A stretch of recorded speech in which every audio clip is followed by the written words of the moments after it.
Maayong buntag kanatong tanan.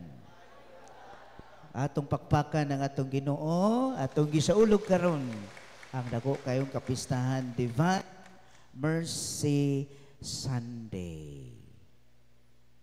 Kinsa man ninyo diri nga mutuo nga ang Ginoo maluluy-on gyud. Maluluy-on, mutuo. Kinsa ninyo diri ang musalig. Naglibog mo? Pareho ra ba ng mutuo ug musalig? Pareho di. Pareho. Pareho di. Pareho. Naglibog mo? Unsa man ang pagtuo? Kung muing kag mutuo ka, mutuo ta sa Ginoo. Huh? Mutuo ta nga siya maluluy-on. Pero muing kag musalig. Pareho. Dili. Wa mo nalibog? Ako nalibog po ko. Kung maingon kag mutuo, mutuo ka. Sama pananglit mga kaigsuonan. Kung ikaw o kabantay mo anang bata, nang puyapa ba? Ang bata, kasagaran, ang mukugos, ang mama, unya human kuhaon sa papa kay iitsa-itsa. Ha? Iitsa. Supposedly mahadlok ang bata. 'Di ba? Kasagaran ang bata mo tiyabaw, pero kung iitsa na niya sa amahan ang anak dito sa taas. Unsa may ang reaksyon sa bata? Ha?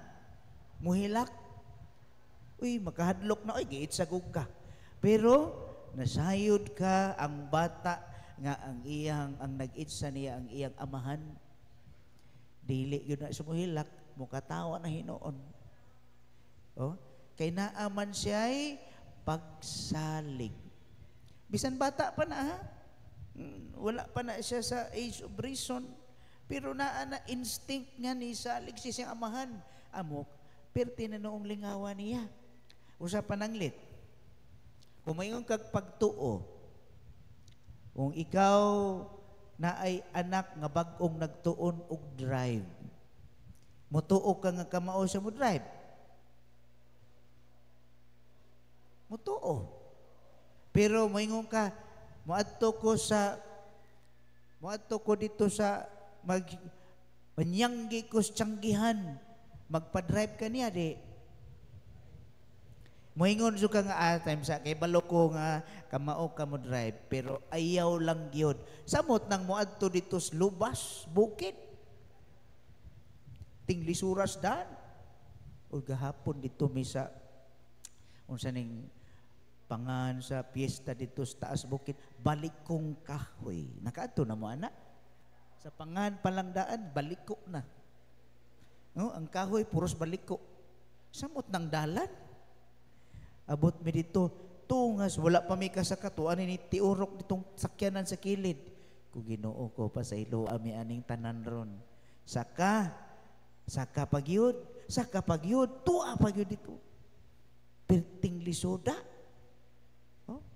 Kung Ginoo, ikaw na'y nasayod sa tanan. Lisod ka ayong dahan.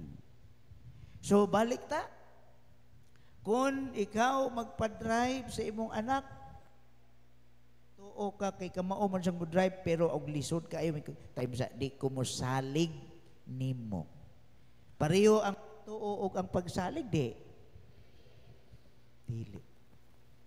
Mas lawom ang pagsalig. Mao na mga kaigsuonan, usa ka barbero nangalot siya, nagpagupit ang usa ka tawo. Og ningon ang barbero sa iya, Sir, mutuo ka sir nga naay Ginoo sir.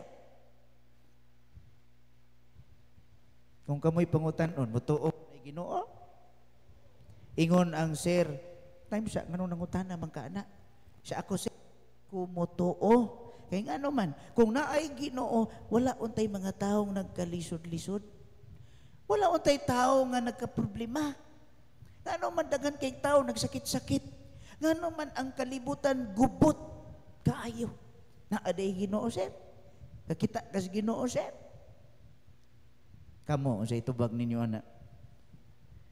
Kung ikaw ang naadto dito sa barbiruhan, unsa inyong itubag niya?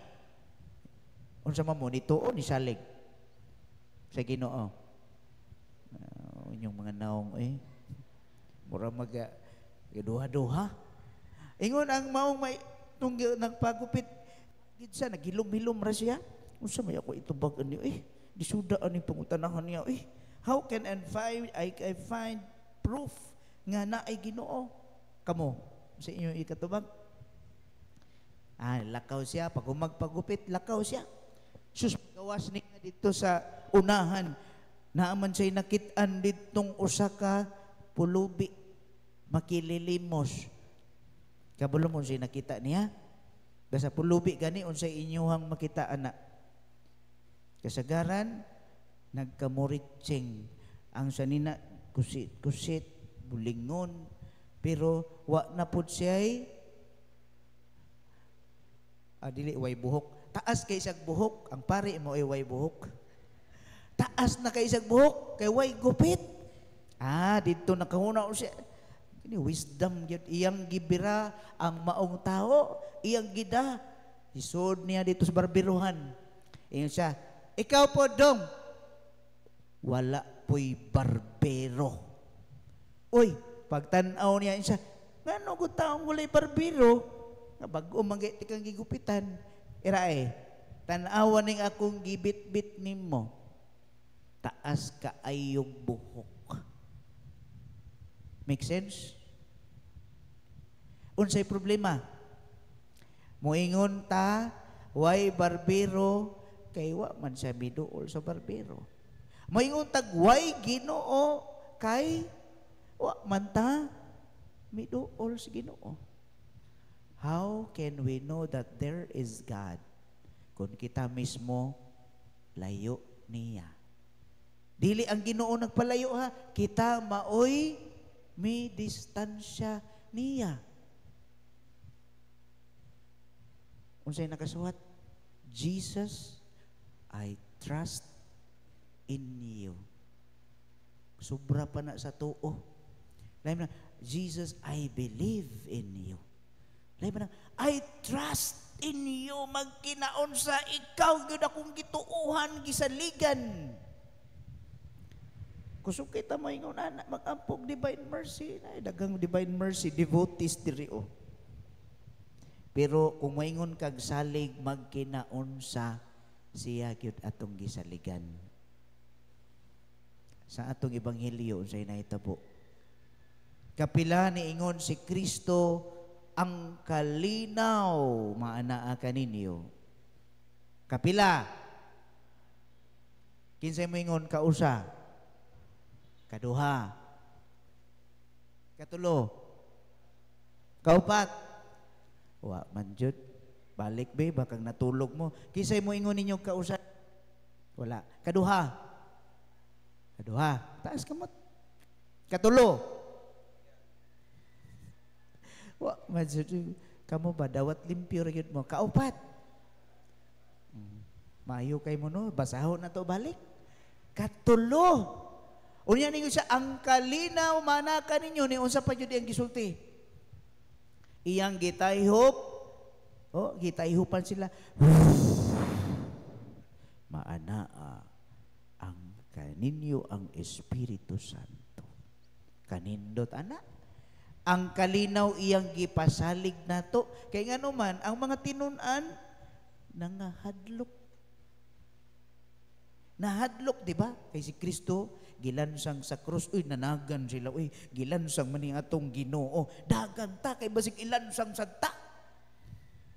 Pareho na sa ato ang kinaiya.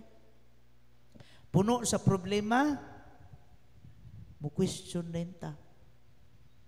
Asa ka, Lord?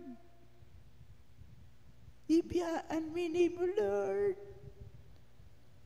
Naong ni mo, oceans of mercy. Kanang imong sala, ingon pa, mura na naggamay kaayong tulo sa imong luha, tunga-tunga sa, dagat. Perting gamaya pero ang kalapad sa gugma o kaluoy sa Ginoo, no? Matabunan na imo ang mga sala tungod sa kadako. Si Tomas, unsay gibuhat niya, tungod kay nangahadlok sila, nagpakita si Kristo sa iyang mga tinun-an dito sa lawak. Pag-ingon niyang kalinaw mana kaninyo, pila sila? 12, 11. 11. Asa may nawa? Kinsa may nawa? Si Tomas. Mao nang gitawag siya the Doubting Thomas. Doubting Thomas. Pasabot ninyo niya, nagduha-duha siya. Uy, delikado ning kusog magduha-duha. The Doubting Thomas, pag-abot ni Kristo, wala siya dito. Unsay minsay ani?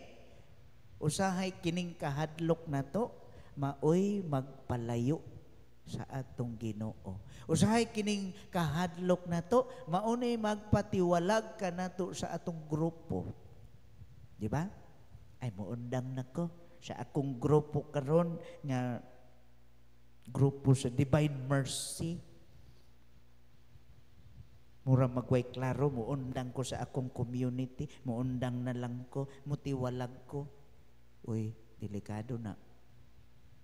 Importante kaayo ang community. Kay giingon pa, where 2 or 3 are gathered in my name. Say sumpay.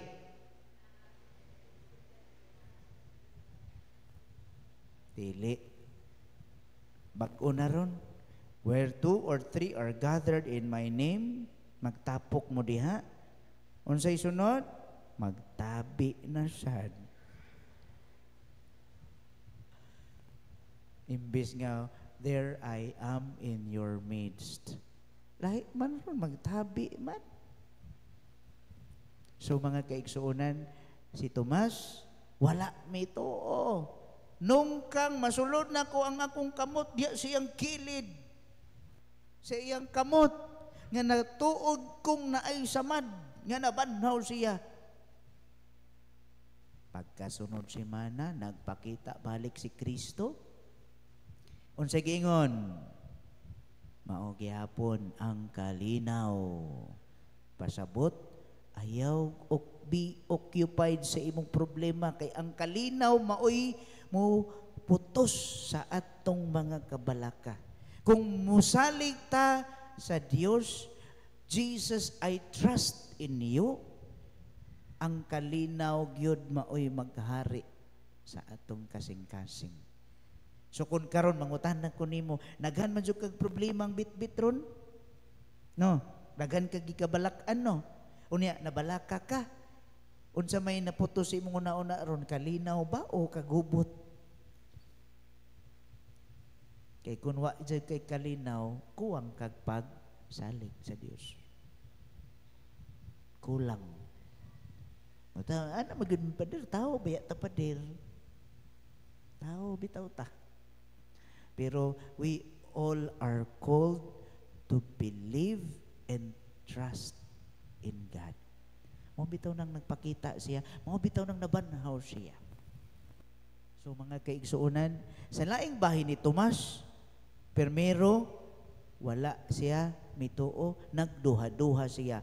Pero sa pagkasinati na niya kang Kristo, unsay nahitabo? Unsay iyang giklaim? Ginoo ko o Diyos ko. Wala laging duka. Niangkon na dayon siya. Pero usahay day, kining pagkaduha-duha na to, magduha-duha ta ba? Maunay mo lead us into a deeper connection with God. Deeper understanding. Na may uban nga amo, sige, tuman lang ko, bisag gabagutpot. Na may uban nga musunod lang, bisag wa kasabot. Pero si Tomas, at one point, na siya sa punto. Wa ko kakuha, wa ko kasabot. He is just being honest to himself. Wa man ko kaklaro, niingon gud siya nga, kuan, matay man lagi day siya. Di, mutibualag na ko. Pero pagkasinati niya sa Ginoo, mas lawom ang iyahang pagsalig sa Dios. Unsa man na sa atong kinabuhi? Nausa na. Ayaw paabuta nga ang Ginoo kanunay magsigig remind nato. Ayaw paabuta tuo og salig sa Dios. Karon adlaw gingon Divine Mercy Sunday noon mi adtong way back 2000 as instituted by Pope Paul II, John Paul II, nga dunay plenary indulgence. Basta kay mangumpisal ka, basta kay mga lawat mo tambong sa misa, ug moampo ka sa atong Santo Papa.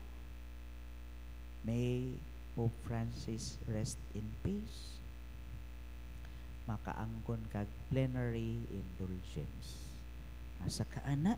Mo nay grabing Dios nung kaluoy. Bisan kanunay tang nagpakasala, pero ang iyang kaluoy hilabihan. Di gyud masukod. Ang iyang gugma di gyud hitopngan. Asa pa ka ana nya may kaadi gyapon ko mo simba pader kay akong sungay di lang gyud ko. Lami kay dukdoko nung martilyo no atong mga batasan. Grabe na kayo iyang pagpakita og kaluoy og gugma pero di gyapon ta manimba. Gahi gyapon ulo. Kadto yun gyapon sa atong mga kinaiya. Pero ang Ginoo kanunay siyang mi unong kanato. Siya maoy nagpaubos alang kanato. So ang mensahe nining Divine Mercy Sunday, kung kita nakadawat sa giingon pa kung unsa inyohang gipasaylo ikaw usa pa sayloon.